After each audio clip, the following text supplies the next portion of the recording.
On the way back from Lewis's funeral, my mom told me to start packing. She waited until the day before we left to tell Edie. I'm not sure if she wanted to make it easier or harder.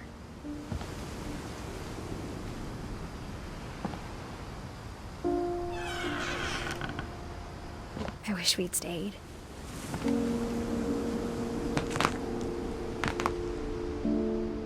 But I understand why we left.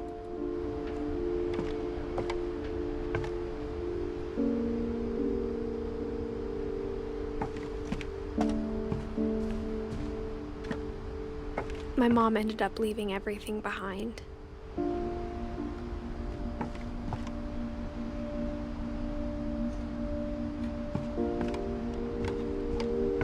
What happened that night had been coming for a long time. Maybe it should have come sooner.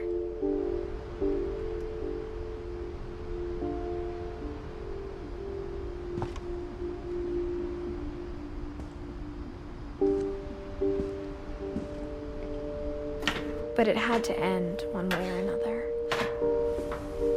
All that's left now is to tell you about that last night.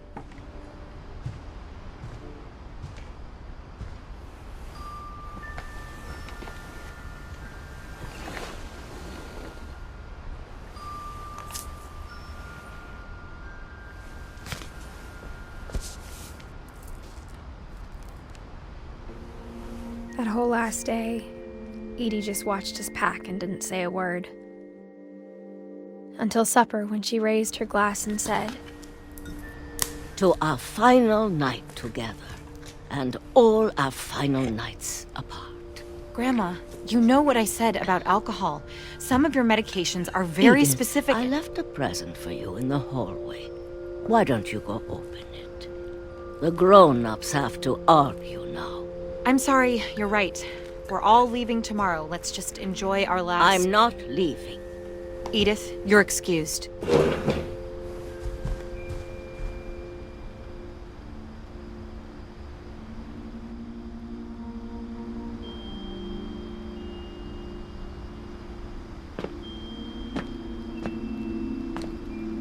The power had been shut off that morning, but Edie always had plenty of candles.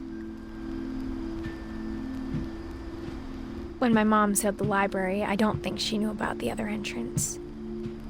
Or that Edie had a key to it.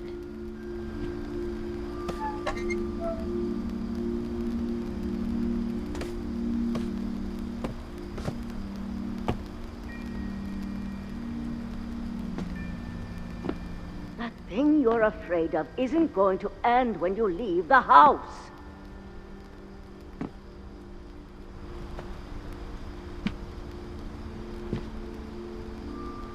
Edith has a right to know these stories.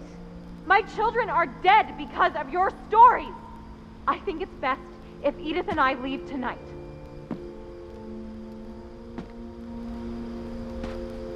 We'll have the nursing home send a van for you in the morning, okay?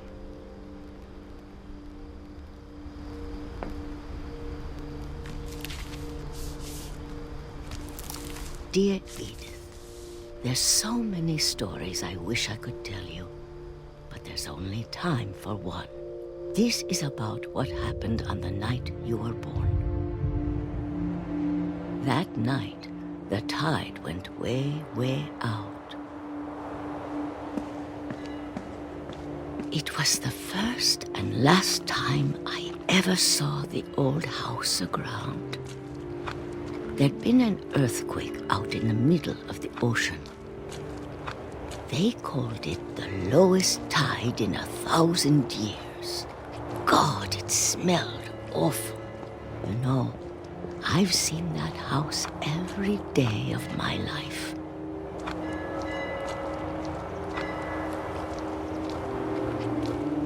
But I never thought I'd go back to it. When the fog rolled in, I lost my way.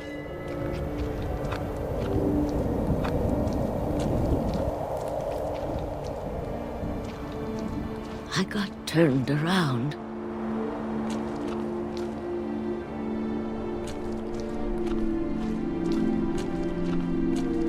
I started seeing things.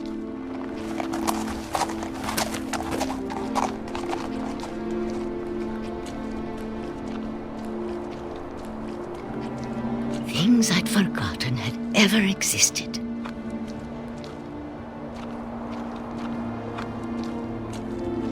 But when I saw them, they felt like old friends.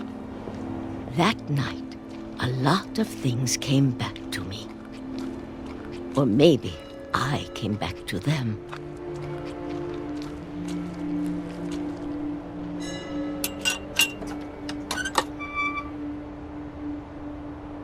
Things I can't explain, but that I need you to try and... Edith, what are you doing in here?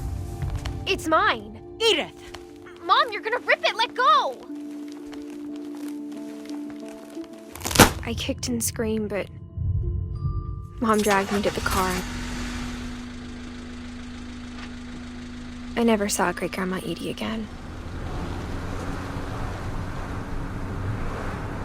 The next morning, the van came to pick her up, but she was already gone.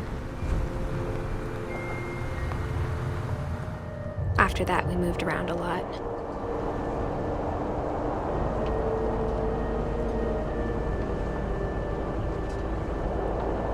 We both tried to make the best of it.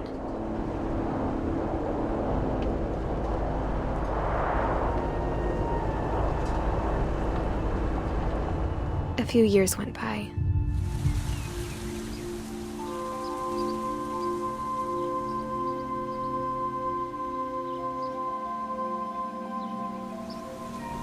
My mom didn't like to talk about it. But she started getting sick a lot. The rest happened pretty quickly.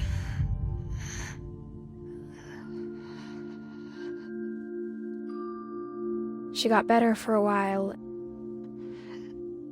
and then she didn't. And then I was alone. The last Finch left alive.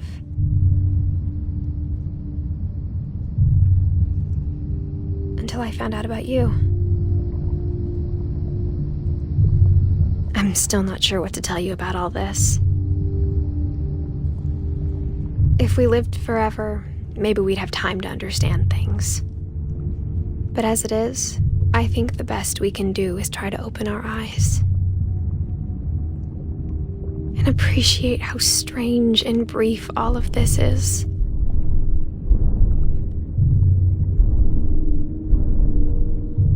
This journal was supposed to be for you.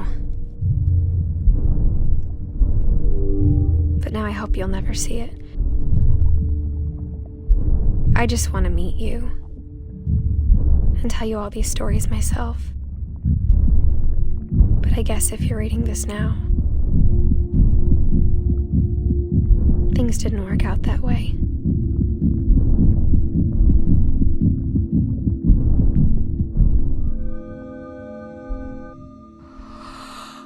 This is where your story begins. I'm sorry I won't be there to see it. It's a lot to ask, but I don't want you to be sad that I'm gone. I want you to be amazed that any of us ever had a chance to be here at all. Good luck.